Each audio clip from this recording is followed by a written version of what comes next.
Нов обид за пробивање на оградата на граничната линија со Грција. Голема група бегалци од Сирија и Ирак денеска повторно се обидоа насилно да влезат на македонска територија.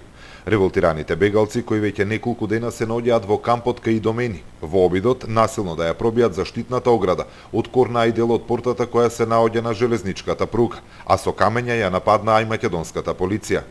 Од страна на македонските безбедносни сили е одговорено соодветно, а групата гневни бегалци е разбиена со неколку димни бомби и солзавец.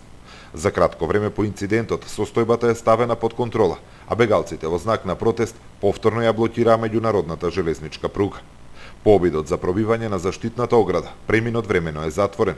Во моментов на грчкиот дел кај границата се наоѓаат околу 7.000 бегалци кои веќе неколку дена чекаат влез во Македонија и можност за продолжување на нивниот пат кон западноевропските земји.